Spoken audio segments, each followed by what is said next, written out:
Hello hello hello बच्चों।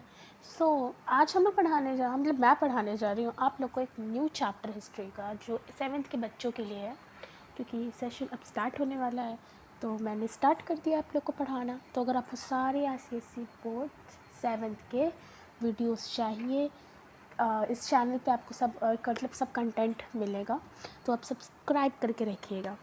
हमारा पहला चैप्टर जो हिस्ट्री का है वो द राइज ऑफ क्रिश्चियनिटी है। क्रिश्चियनिटी मतलब कि आप लोगों ने 6th में एंशियंट पढ़ा या फिर नहीं, आप लोगों ने 6th में मिडवल पढ़ा होगा। देन आप लोग यहाँ इसमें पढ़ेंगे मॉडर्न हिस्ट्री। मॉडर्न हिस्ट्री तो जो हिस्ट्री है बेटा हमारा वो तीन डिस्टिंक्ट पीरियड्स का था। सबसे पहले हमारा था एंशियंट, एंशियंट, देन हमारा था मिडवल, देन हमारा है मॉडर्न। अब देखो हम लोग जो का पढ़ने वाले हैं वो हमारा मॉडर्न हिस्ट्री है। मॉडर्न हिस्ट्री मतलब कि हम लोगों को पढ़ना है किसके बारे में? क्रिश्चियनिटी के बारे में। क्रिश्चियनिटी के बारे में मतलब क्रिश्चियंस के बारे में, जीसस क्राइस्ट के बारे में। हिस्ट्री हमारा तीन पार्ट्स में डिवाइड है, ये हम लोगों ने पढ़ लिया। देखो बेटा क्या होता था कि इन द प्रीवियस ग्रेड हम लोगों ने क्या पढ़ा था? एशियंट हिस्ट्री पढ़ा था, और हम लोगों ने सॉरी इसमें आप लोग मिडवल पढ़ेंगे एंड 8th में मॉडर्न पढ़ेंगे। तो इसमें हम लोग मिडवल हिस्ट्री पढ़ने वाले हैं।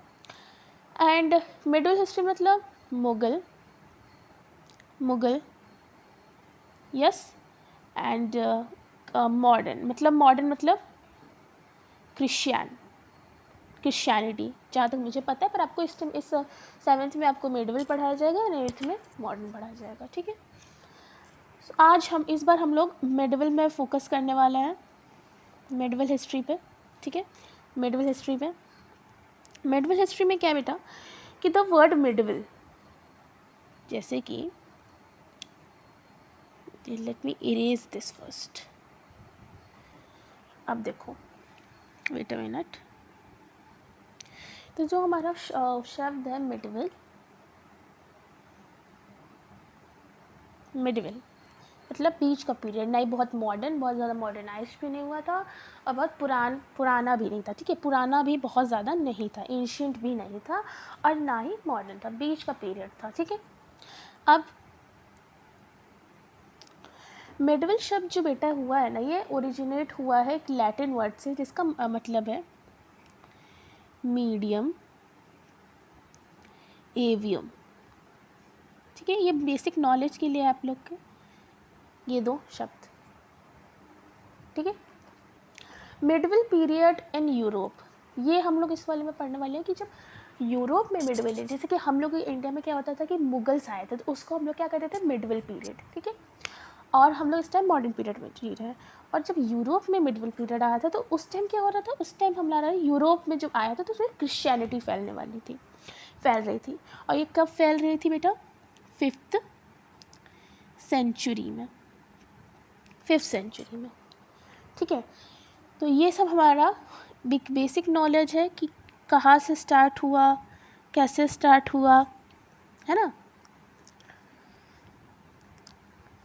सो let me erase this now.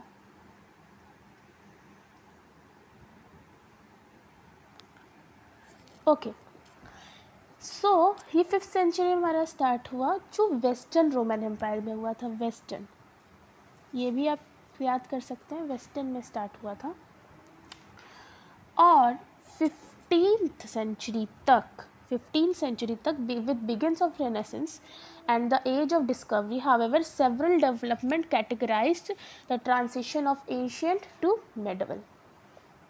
Renaissance आप लोगों ने अभी नहीं पढ़ा होगा, ये थोड़ा सा ना ऐसा पीरियड था कि जब लोग, जैसे कि पहले पे क्या होता था कि पहले लोगों पे जुर्म होता था कि, और पहले चर्च में जो पोप थे, जो मतलब सबसे, जैसे हम लोगों में पंडित होते हैं हिंदुज़म में, तो उसमें पोप रहते थे सबसे ऊपर वाले पद में। तो उन लोग के कहने पर ही सब लोग जो करना है उन लोग वो करते थे। अगर वो लोग कह दिया कि हाँ तुम पानी नहीं पियोगे तो पानी नहीं पिएंगे, ऐसे गुलामी होती थी।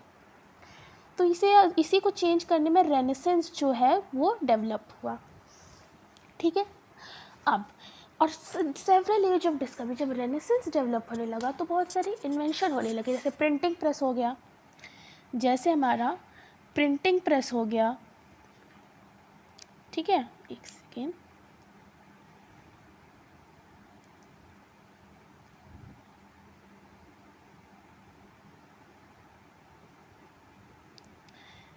प्रिंटिंग प्रेस हो गया, बहुत सारे डेवलपमेंट हुए, तो जितना हम लोगों के सिलेबस में हमें उतना ही पढ़ेंगे, ठीक है। अब देखो एडवेंट ऑफ क्रिश्चियनिटी हमारा टॉपिक है, एडवेंट ऑफ क्रिश्चियनिटी मतलब क्रिश्चियनिटी का आना। तो Christianity is a religious which is found by Jesus of Nazareth. इन्होंने ही क्रिश्चियनिटी धर्म को फाइंड आउट किया। तो बेटा जो अर्ली फर्स्ट सेंचुरी थी, मतलब 1 CE, the life of events of Jesus are considered as milestones that led to the formation of new religion. To understand the rise and development of Christianity, we need to understand the political and social condition in which it is emerged. किसी भी चीज़ के होने के लिए कोई कारण होता है ना।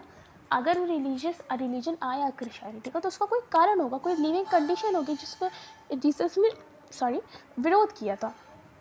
तो इसके चलते, किसी कारण के चलते जीसस जो क्राइस्ट ने एक न्यू रिलीजियस का प्रतीक किया जिसका नाम है क्रिश्चियनिटी, ठीक है। तो हम लोग अब इसके बारे में पढ़ेंगे, जो सोशल और पॉलिटिकल जो कंडीशन थी वो कैसी थी उन लोग उस टाइम, ठीक है। नाउ अब देखो एक कारण था हमारा सबसे पहले कि रोमन इन्वेंशन ऑफ पैलेस्टाइन। देखो जो मिड फर्स्ट सेंचुरी थी, मतलब जो 1 BCE थी, उसके बीच में ही रोमन्स थे वो पैलेस्टाइन में आए, द होमलैंड ऑफ ज्यूज़, जो ज्यूस का होमलैंड था, मतलब उन लोग वही ज़्यादा रहते थे, एक तरह से आप समझ लो। जैसे कि आप लोग का जन्म अगर किसी गांव में हुआ है या फिर आपके घर किसी घर में बनना है और आप कहीं और जाके शिफ्ट हुए हो, तो आपका वही चीज़ आपका होमलैंड कहलाएगा, ठीक है। तो वो ज्यूस का होमलैंड था। The Romans wanted the Jew to worship only their emperor, और जो रोमन्स थे जो चाहते थे कि जो उनके राजा हैं वो ज्यू लोग क्रिश्चियनिटी को छोड़ के या किसी और धर्म को छोड़ के उनकी पूजा करें, उनके राजा की पूजा करें, ठीक है। हाउएवर जूइश स्क्रिप्चर्स, पर जबकि जो Jewish scriptures there is only one God, जो जूइश के, जैसे कि हम लोगों में क्या होता है हिंदुइज़्म में, जैसे हिंदुइज़्म है, हम लोगों में नहीं हिंदुइज़्म में, तो क्या होता था कि बेटा कि आप लोग पंडित लोग को जानते हैं, अगर पंडित लोग को कहा जाए कि पंडित पूजा कर छोड़ के किसी राजा को पूजे तो पूजेंगे नहीं पूजेंगे, उन लोग कहेंगे कि वो बस एक गॉड है, गॉड इज़ वन, ठीक है, Yahweh, and the community followed only him. और जो कम्युनिटी है, जो सारे लोग हैं, वो सिर्फ गॉड को फॉलो करते, किसी राजा को और किसी भी इंसान को वो पूजा नहीं करेंगे। Therefore the Romans under the emperor, जो रोमन्स थे, तब जब रोमन को ये बात पता चली तो रोमन जो एम्परर थे, हेरोड थे एम्परर उस टाइम, जिनकी पूजा करने के लिए कह रहे थे रोमन, प्रिसिप्टेड द ज्यूज, मतलब उन लोग के खिलाफ थे। The Jew believe that justice will prevail as predicted by prophets, कि जो जस्टिस है सिर्फ भगवान की तरफ ही मिल सकता है, मतलब भगवान से ही मिल सकता है और किसी भी राजा वजह से नहीं मिल सकता। एंड दैट अ मसीहा, और उसी को हम लोग कहते हैं मसीहा, मतलब Christ, would release them from the oppressions of Romans. सबसे पहले हमारा ये कॉज था। अब हम लोग नेक्स्ट पेज पे आप लोग टर्न करो। नेक्स्ट हेडिंग हम लोग का क्या है कि birth and life of Jesus, birth के कहाँ जीसस का जन्म हुआ और क्या लाइफ थी जीसस की। सो जीसस का जन्म बेटा हमारा जो जीसस क्राइस्ट है, उनका जन्म हुआ था बेटा 4 CE में, 4 BCE में, ठीक है। BCE मतलब before Christ. A boy name Jesus was born in Bethlehem. कहाँ पे जीसस का जन्म हुआ था, किस जगह, एक बेथलेहम नाम के गांव में, इन जूडिया। टू मैरी मतलब उनकी मम्मी का नाम मैरी था, मैरी हस्बैंड जोसेफ, और जो उनके पापा थे उनका नाम क्या था, जोसेफ। और वो जो जोसेफ थे ना, वो जो जोसेफ थे हमारे जीसस के पापा, वो कारपेंटर थे, ठीक है। इतना हमको मुझे लगता है आप लोग को समझ में आ गया है, I hope so. So now अब क्या था कि Jesus is believe to be form of the same language as king David who freed Israel from external powers. कि जीसस को कहा जाता था कि वो कुछ जैसे कि उनके जैसे कैसे मैं कह सकूँ आपको कि वो एक तरह बेटा वो एक तरह से वंशावली थे ना किंग डेविड की, जिन्होंने इजराइल को फ्री कराया था एक्सटर्नल पावर से. अब क्या था कि जीसस वॉज रेस्ड इन नाजरत. उनका जन्म हुआ था बैतलहम में, बट उन्होंने उनका पालन पोषण हुआ था नाजरत में इन इज़राइल, जो कहाँ है बेटा, इज़राइल में. Israel he learn the Jewish scripture while growing up. उन्होंने जूश स्क्रिप्चर्स मतलब जूश के जितने भी मैन्युस्क्रिप्ट्स हैं जूश धर्म के बारे में पढ़ा पूरे जब तक वो बड़े ना हो गए. ठीक. At the age of 30 age पे he was baptized by his cousin John the Baptist. अब बेटा बैप्टाइज्ड का मतलब क्या होता है कि नाम धारण करना. क्या होता है? नाम धारण करना. तो वो बैप्टाइज्ड हुआ था अपने कज़न से John the Baptist. Is said that divine revolution asked Jesus to liberate common people from evil forces and guide them walk on the path of love. उनका क्या कहना था जीसस का कि मतलब वो चाहते थे कि कॉमन पीपल को इविल फोर्सेस की जो रोमन एम्परर कर रहे थे कि मेरी पूजा करो, भगवान को छोड़ दो, तो उन लोगों को उस रास्ते से हटा के एक लव के रास्ते से लव के रास्ते पे एक प्यार भरे एक पीस के रास्ते पर जाना चाहते थे. ठीक है. Jesus felt that it was his duty to free the minds of the people from hatred and revenge. Jesus सोचते थे कि उनका ये कर्तव्य है कि वो लोगों के दिमाग से ईर्ष्या या फिर जेलसी ये सबको हटा दे, बदला लेने की भावना सब उनके दिमाग से हटा दे. उनकी वो ड्यूटी है.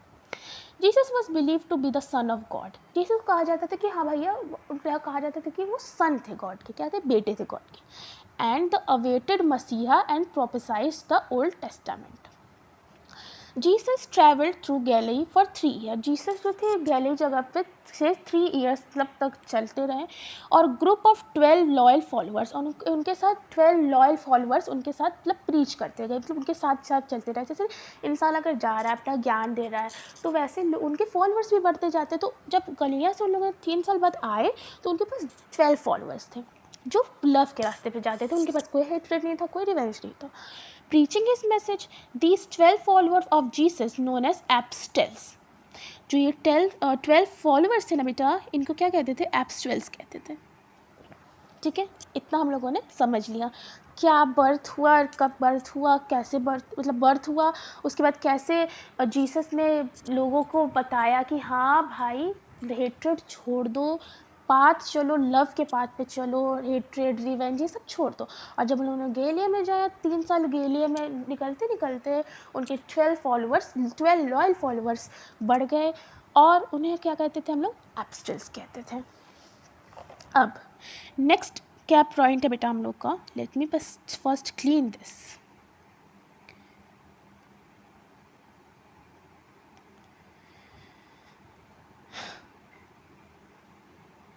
ओके. अब क्या है नेक्स्ट टॉपिक की main teaching of Jesus. Jesus की कुछ मेन टीचिंग, जीसस क्या कहना चाहते हैं. देखो ये पिक्चर भी हमारा यहाँ पे आप देख सकते हो. पिक्चर एक हमारा 12 फॉलोअर्स जीसस के, 12 रॉयल फॉलोअर्स एप्स्टेल्स. ठीक है. अब जीसस की मेन टीचिंग क्या थी कि Jesus preach the message of love and compassion for all in a simple and loose way. Jesus का क्या मकसद था कि वो चाहते थे कि ज़्यादा से ज़्यादा मैसेज लव का, कंपैशन का, एकता का एक सिंपल वे से मतलब लोगों पे ऊपर स्प्रेड करे पूरे धरती पे कि लव करो लोगों से, प्यार से रहो, कोई हेट्रेड मत रखो, कोई जेलसी मत रखो. ठीक है. ही यूज पैराबल्स और moral story to convey his message. और वो मोरल स्टोरीज कुछ जैसे आप मोरल साइंस बुक होती है तो उसमें क्या होती है, अच्छी चीज़ बता दी जाती है. तो वैसे ही वो अपने मैसेज कन्वे करने के लिए मोरल स्टोरीज बताते थे लोगों को कि हाँ भाई जेलसी हटा दो, हेट्रेड हटा दो, ये अच्छी चीज़ नहीं है. ठीक है. Now next move on to our next page. Jesus ने क्या किया था बेटा कि Jesus preached unconditional love for God. Jesus spread किए एक बिना इनफाइनाइट, जितने कि कभी ख़त्म ही ना हो भगवान के प्रति रिस्पेक्ट, लव, मतलब भक्ति, ये कभी ख़त्म ना हो, वैसा लव उन्होंने गॉड के लिए प्रीच किया, स्प्रेड किया। एंड उन्होंने कहा कि unconditional love for God as our father, कि हम लोग को गॉड को इतना रिस्पेक्ट, इतना लव करना चाहिए जैसे हम लोग अपने पापा से करते हैं, जैसे आवर फादर। ऐसे आप लोग क्रिश्चियन में जन्म होते हैं our father, our heavenly father, तो क्या है, ये जीसस ने गॉड को कहा है हमारे our father. He thought that God is a merciful and forgiveness even those who walk on the wrong path. आप कोई गलत काम कर दी, ठीक है, आपने कोई बोला भगवान मुझे माफ़ कर दो, तो भगवान क्या फॉरगिव कर देते हैं। क्यों? क्योंकि उनके पास बहुत बड़ा दिल है। वो क्या चाहते हैं कि बच्चा जो सब अपने बच्चे, गॉड अपने सारे भी जितने भी इंसान हैं सबको अपना बच्चा समझते हैं। अगर वो गलत पाथ पे भी जाए तो वो चाहते हैं कि वो सही पाथ पे आके उनसे माफ़ी मांग ले, और वो बहुत इतने अच्छे होते हैं कि फॉरगिव कर देते हैं जितने भी हम लोगों ने गलतियाँ की है। गॉड से बड़ा कोई भी फॉरगिवनेस कोई इस धरती पे नहीं है, कोई इस ब्रह्मांड में नहीं है, क्योंकि गॉड के पास इतनी ज़्यादा इन लोग दया रहती है कि वो कोई भी अपने बच्चे को नहीं चाहते कि कोई रॉन्ग पाथ पे जाए, वो हमेशा चाहते हैं कि वो राइट पाथ पे जाए। Jesus also taught to love our neighbour as yourself. Jesus ने भी कहा कि अपने नेबर्स को अपने जैसा लव करो। He asked his follower to be unselfish and help the needy even if they were enemies. उन्होंने कहा कि हम लोगों को स्वार्थी नहीं बनना है, और नीडी भी नहीं बनना है, लालची भी नहीं बनना है, और हम लोग को उनकी भी हेल्प करनी है। अगर वो हमारे दुश्मन भी हैं तब भी हम लोग को उनकी हेल्प करनी है, क्योंकि हम लोग जब स्प्रेड करेंगे लव तो उनके अंदर भी दया की भावना है कि भाई ये तो मेरा दुश्मन है तब भी वो मेरा हेल्प कर रहा है। तो वो क्या है कि लव को स्प्रेड करने का है, ठीक है। He also laid an emphasis on forgiving others. उन्होंने कहा कि अगर कोई तुमको एक चाटा मार भी दिया ना तो आप बोले कोई बात नहीं, ऐसे करो और उन सबको फॉरगिव कर दो। भगवान है, भगवान जितने अच्छे हैं उतने बुरे भी हैं। अगर आप गलत पाथ पे चलोगे और बिल्कुल भी आस्था नहीं रखोगे, बिल्कुल हमेशा हेट्रेड फैलाओगे, तो भगवान भी पनिशमेंट देते हैं अपने बच्चे को सही रखने के लिए। फॉर देयर सिंस, जितने भी उन्होंने पाप किया। And God loves everyone, God सबसे प्यार करते unconditionally. He taught people to love one's enemy and insisted that no one should repay evil the evil but should love even the evil doer. इतना तो जितना मैंने आपको समझाया ये सब इंपॉर्टेंट पॉइंट्स हैं, आप लोग बड़ा अच्छे से पढ़ सकते हो। नाउ नेक्स्ट इस क्या है कि Jesus asked his follower, Jesus ने बोला कि टू नॉट टू जज अदर्स। किसी भी अगर कोई गरीब है तो उसको जज मत करो कि हाँ भाई इसका मैं गरीब हूँ तो इसको मैं स्प्रेड नहीं करूँगा लव, इसके साथ मैं अच्छे से बिहेव नहीं करूँगा, ठीक है। एंड बिहेव कॉर्टसी विद देम, और उन लोगों को एक एकांतता के साथ, इक्वालिटी के साथ सबके साथ बिहेव करो, ठीक है। And they will surely receive the same respect in return. अगर आप दूसरे से अच्छे से बोलोगे तो वो भी आपको अच्छे से देगा, और आप उसको रिस्पेक्ट देंगे तो वो भी आपको रिस्पेक्ट देगा। द टीचिंग ऑफ जीसस, जो टीचिंग था जीसस का, were interpretations of Jewish scriptures and laws. He never imposed his teaching on people. उन्होंने थोपा नहीं था अपने टीचिंग, उन्होंने बताया था कि आप ऐसा कर सकते हैं। तो उनके टीचिंग से प्रभावित होकर लोग उनके फॉलोअर्स बनने लगे। ये नहीं कि आप फॉलो करो क्रिश्चियनिटी, ये ऐसा नहीं किया था जीसस ने। They were drawn to him because of his simplicity. लोग उनके फॉलोअर्स बने क्योंकि वो बहुत सिंपल थे, बहुत सिंप्लिसिटी से बताते थे कि लव करो गॉड से, love and compassion for all. Jesus criticised the hypocrisy. Jesus ने हाइपोक्रेसी से क्रिटिसाइज़ किया, विरोध किया। And rich and unnecessary show off wealth, जो लोग शो ऑफ करते हैं अपने अमीर होने का, इन सब का जीसस ने खिलाफ किया, कि जब क्रिटिसाइज़ किया, अगेंस्ट थी जीसस इन सब की। He also perform several miracles and healed many people of their illness. All this instilled faith in the people and his followers increased in the numbers. Now the next topic is crucifixion and resurrection of Jesus, ठीक है। अब क्या है कि बहुत complicated topic तो है नहीं, आपको बस हेडिंग देख के आप चढ़ गए होगे, नहीं कुछ नहीं है सर। देखो, the revolutionary teaching of Jesus brought him in a conflict with Jewish religious leaders. देखो, जीसस क्या थे कि उन्होंने अपने टीचिंग बढ़ाने लगा, फिर उन्होंने एक धर्म कर दिया जो क्रिश्चियन थे, और वो तब जो लोग की तब जैसे कि जूइश जो लीडर्स थे उन्होंने उनके विरोध थे वो, और उसी से उन लोग की दुश्मनी स्टार्ट करने लगी। हु फेल्ट जेलस, उन लोग जेलस फील करते थे कि अरे ये तो मेरे धर्म का ही और अपना ही बना लिया धर्म, ऐसे उन्होंने कर लिया। और जीसस बहुत पॉपुलैरिटी गेन करने लगे अपने सिंप्लिसिटी के कारण। They did not agree with Jesus interpretation and of the Jewish law and accused him blasphemy. The Jewish leader poisoned the minds of people against Jesus. जो Jewish leaders है, देखो कोई किसी को जेलसी होगी तो उसके खिलाफ भी लोगों को भड़काएगा, तो वैसे Jewish leaders भी करने लगे। उन्होंने लोगों के दिमाग में जीसस के प्रति बहुत सारे अफवाह, बहुत सारी गंदी गंदी बातें बोलने लगी। हाँ ये अच्छा नहीं है, इसके साथ ये मत करो, इसके साथ वो मत करो। नहीं, ये उन्होंने ये सब डालने लगे लोगों के दिमाग में। They also convince the Roman governor Pontius Pilate that Jesus was a threat to the political authority of the Romans. Okay, Jesus was put on a trial and false allegations and also sentenced to death by Pilate. He was nailed to the cross and crucified. The crucifixion of Jesus happened somewhere in 30 CE and 33 CE. अब देखो main point क्या है कि following his death on the cross, ऐसे एक ऐसे नहीं बना था।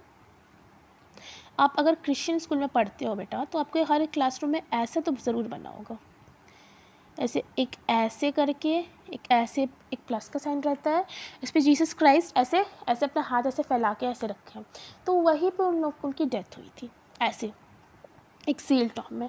On the third day of after his death, जब तीसरा दिन था उनकी डेथ हो गई थी, तो हिज डिसिप्लिन्स मतलब उनके जो फॉलोअर्स थे फाउंड द टॉम एम्प्टी, और उन्होंने देखा कि वो टॉम एम्प्टी हो गया। उन्होंने देखा it is believe that Jesus is restricted from death, और इससे लगा कि अरे जीसस अभी यहाँ नहीं है तो क्या कहाँ गए जीसस। रेस्ट्रिक्टेड मतलब कि अगर जीसस का डेथ ही नहीं हुआ। That day after the resurrection Jesus appeared before many disciples for 40 days। Jesus के डेथ के बाद उनके जितने भी फॉलोअर्स थे उनके सपने में जीसस आने लगे 40 days तक, बिफोर असेंडिंग टू हेवन, स्वर्ग जाने से पहले। United in the belief of Jesus' resurrection, his followers organized themselves into a new religion। और जब उनके जितने भी फॉलोअर थे यूनाइट होकर एक न्यू रिलीजन्स बढ़ाने लगे जिसका नाम था Christian community. Jesus' teaching were compiled of Gospels Matthew, Mark, Luke and John। His discipline traveled far and wide। जो उनके डिसिप्लिन थे, जो उनके फॉलोअर्स थे, बहुत दूर तक गए और अपने मैसेजेस को, अपनी टीचिंग्स को बढ़ाने लगे, क्रिश्चियनिटी को बढ़ाने लगे। Notable among them are the works of Peter. जो पीटर थे एक उन्हीं में डिसिप्लिन थे। पॉल थे, ठीक है। Simon Peter also known as ST Peter, आप लोगों ने नाम सुना होगा, नहीं सुना तो आप गूगल पर सर्च करके जान सकते हैं उनके बारे में। Was one of the apostles of Jesus. Apostles मतलब जो 12 फॉलोअर्स थे, याद करो, हाँ 12 फॉलोअर को क्या कहते थे, एप्स्टल। उसी में से एक फॉलोअर क्या थे, सेंट पीटर, क्या थे, तो एप्स्टल थे जीसस की। He actively participate in the spreading of Jesus teaching, और वो बहुत ज़्यादा एक्टिव होकर जीसस के टीचिंग को स्प्रेड करने लगे all over the world. Later ST Paul भी एक एप्स्टल्स थे। तो जो एसटी पॉल थे वो भी एक डिसिप्लिन थे जीसस के, जो कंटिन्यू करते रहे ट्रेडिशन को स्प्रेड करने का, जीसस के धर्म को, ठीक है। And travel to Roman empire and built many churches, and वो रोमन एम्पायर में भी ट्रैवल किया, बहुत सारे चर्चेस का भी निर्माण करवाए। The teaching of Christ based on love, forgiveness, kindness attracted many juice in Palestine. और जो जीसस के सिंप्लिसिटी के कारण, जो एकदम सिर्फ लव करो, फॉरगिव कर दो लोगों को, काइंड रहो, तो वो बहुत सारे जूस को अट्रैक्ट करने लगे जो पैलेस्टाइन में थे। पैलेस्टाइन मुझे कमेंट करके आप लोग बताइएगा कि कहाँ पर है। मैंने आपको पढ़ा लिया कि ये कौन सी, कहाँ पर क्या हुआ था जीसस के साथ, यहाँ पे क्या जीसस मतलब क्या कर रहे थे। तो जो पैलेस्टाइन पे जूस थे वो अडॉप्ट करने लगे क्रिश्चियनिटी को। Nevertheless for few centuries after the establishment of Christianity, Christians continued. Next एक सेकेंड। तो जो क्रिश्चियनिटी को लोग अपनाने लगे, ठीक है, and Christians continued to be minority with Roman Empire। They were brutally oppressed with persecuted from their religious beliefs। ये हमारा टॉपिक ख़त्म हो गया। अब नेक्स्ट टॉपिक पे हम लोग चलते हैं। ये हमारा लास्ट टॉपिक इस चैप्टर का। जो क्या है बेटा, एम्परर कॉन्स्टेंटाइन एंड क्रिश्चियनिटी, जो एम्परर थे कॉन्स्टेंटाइन के और क्रिश्चियनिटी। देखो, the status of Christianity in the Roman empire change dramatically in the 4th century when Constantine became the Roman emperor. देखो, जो क्रिश्चियनिटी थी वो चेंज हो गई ऑटोमेटिकली 4th BC में। कब? क्योंकि जब कॉन्स्टेंटाइन जब बने 4th BC में रोमन एम्परर, तो he defeated revival of Maxentius's in a series of civil wars. Constantine attributed his victory of the blessings of Jesus. और जब वो जीतते थे वॉर, तो उन्होंने वो क्या घोषणा करते थे कि ये सब जीसस के चलते है कि मैं जीत रहा हूँ। वो जीसस को ही बताते थे कि उन्हें वही कारण है जिनके चलते मैं जीत रहा हूँ। ठीक है, तो इन्होंने क्या बताया कि जीसस के चलते ही मैं जीत रहा हूँ। जैसे आप लोग बोलते हैं ना कि आप लोग एग्ज़ाम में अगर अच्छा परसेंटेज लाओ तो बोले कि भगवान की कृपा से मेरा अच्छा परसेंटेज आया मेरी मेहनत से, है ना। कैसे? In landmark move emperor Constantine officially converted to Christian faith. और जब एम्परर कॉन्स्टेंटाइन थे ऑफिशियली क्रिश्चियन फेथ की ओर चलने लगे इन 312 CE। In the officially converted to Christian faith in 312 CE, in the 313 CE, he issued the Edict of Milan, which made the Christianity a legal religion in the Roman Empire. और जो इन्होंने issued किया एक addict को of Milan का, जो Christianity को एक लीगल रिलीजन, ऑफिशियल रिलीजन बताया, मतलब घोषणा हो गई कि हाँ क्रिश्चियनिटी एक लीगल रिलीजन है रोमन एम्पायर में। Thus ended the persecution of Christian with Roman Empire। और जो अगेंस्ट थे लोग क्रिश्चियनिटी के धर्म से, वो सब ख़त्म हो गए, मतलब कि उन लोग का जो थिंकिंग थी वो सब ख़त्म हो गई जब कॉन्स्टेंटाइन ने एडिक्ट्स किया, मतलब इशूड किया एडिक्ट्स ऑफ माइलन को। ठीक है, Constantine unified the both western and eastern Roman empire under his undisputed rule. He also shifted his capital Rome to Byzantium and renamed it as Constantinople। और उन्होंने रोम, जो main था Greek philosopher का main centre था बेटा, जहाँ पे सारे मैन्यूस्क्रिप्ट्स रखे रहते थे, सारे बड़े बड़े ग्रंथ रखे रहते थे, वो कैपिटल को चेंज करके उन्होंने कहा कैपिटल मतलब सेटअप किया, कहाँ सेटअप किया? बाइजेंटिनम। ठीक है, बाइजेंटिनम, एंड उसको फिर रीनेम्ड किया जो बाइजेंटिनम शब्द को Constantinople. Constantine built a many churches. जो कॉन्स्टेंटाइन थे वो बहुत सारे चर्चेस बनवाए, किसके? जीसस, मतलब जीसस क्राइस्ट के नाम पे। ठीक है, क्रिश्चियनिटी के में, क्योंकि चर्चेस क्रिश्चियंस ही जाते हैं वहाँ पे और जूस जाते हैं। जैसे उन्होंने बहुत सारे चर्चेस बनवाए। Monks travelled far and wide to spread the message of Christ. Monks मतलब जो जैसे कि हम लोग हिंदुइज्म में क्या होता है, पंडित लोग कहते हैं, वैसे क्रिश्चियंस में उन लोग को मॉन्क्स कहा जाता था, प्रीस्ट, जो बहुत दूर दूर तक गए और क्रिश्चियन धर्म को फैलाए। ठीक है, इतना समझ में आ गया आपको? फिर क्या था बेटा, ये gradually Christianity spread over the whole Europe. कि जब मॉन्क्स फैलाने लगे क्रिश्चियन धर्म को, तो एक टाइम आया कि क्रिश्चियनिटी पूरे यूरोप में फैल गई। उसके बाद the Bible became the central and the most cared text of Christian. जैसे हिंदुइज्म में क्या है कि गीता सबसे पवित्र ग्रंथ मानी जाती थी, तो वैसे क्रिश्चियनिटी में क्या है कि बाइबल, जैसे मुस्लिम में कुरान को माना जाता है, हिंदुइज्म में गीता को माना जाता है, तो वैसे ही क्रिश्चियन धर्म में बाइबल को एक बहुत पवित्र ग्रंथ माना जाता था। इन 380 CE बेटा, एम्परर थॉस्टेडियस फर्स्ट ने made Christianity the official religion of Roman empire. और उन्होंने लीगलाइज कर दिया कि हाँ क्रिश्चियनिटी एक ऑफिशियल रिलीजन है रोमन एम्पायर का। Over the years Christianity becomes the institutionalized and organized. A class of bishops and priests started functioning with church. The church was the prayer hall. Church क्या था? Church में क्या, अभी तो आप लोग अगर देखते होंगे तो चर्च पे क्रिश्चियंस जाते हैं और प्रेयर करते हैं, तो उन्होंने प्रेयर हॉल, जैसे the church was a prayer hall and the centre of the congregation believes of Christianity. Saint Peter church in the Rome was announced at the religious headquarter of Christian। जो Saint Peter church है वो एक इतना बड़ा church है और उसको एक हेडक्वार्टर बताया गया क्रिश्चियंस का, कि ये सबसे इम्पॉर्टेंट चर्च है, सबसे मेन सेंटर है हाँ क्रिश्चियन धर्म का, क्रिश्चियंस का, ठीक है। The bishop of this church was elevated to the position of pope. मैंने बताया था कि पोप को सबसे हाई माना जाता था, ठीक है, पोप को सबसे ऊपर हायरार्ची में रखता था। स्पिरिचुअल हेड मतलब सबसे ऊपर of the Christian across the world, मतलब पूरे वर्ल्ड में, सिर्फ रोमन यूरोप में नहीं, पूरे world. Even after the fall of the Roman empire, जबकि जब फॉल होने लगा रोमन एम्पायर का, Christianity continue to spread extensively across the Europe. अगर जबकि रोमन एम्पायर जब फॉल होने लगा तो तब भी क्रिश्चियनिटी का जो स्प्रेड था, जो क्रिश्चियनिटी का फैलाव था, वो उतना ही था जितना पहले था, मतलब बढ़ता रहा, कम नहीं हुआ। This was the partly due to the charitable work done by the missionary. और ये कैसे हुआ कि जो चैरिटेबल वर्क था, जो चैरिटी था, जो जितने भी प्रीस्ट ने किया, उसके कारण some of the religious institution also came to be known as centre of learning. और कोई भी मतलब कि कुछ रिलीजियस इंस्टीट्यूशंस थे, उनको हम लोग क्या कहते हैं, जबकि उसको सेंटर कहा जाता था लर्निंग के, किसके लर्निंग का, क्रिश्चियनिटी के। The church was a very active in spreading Christian education.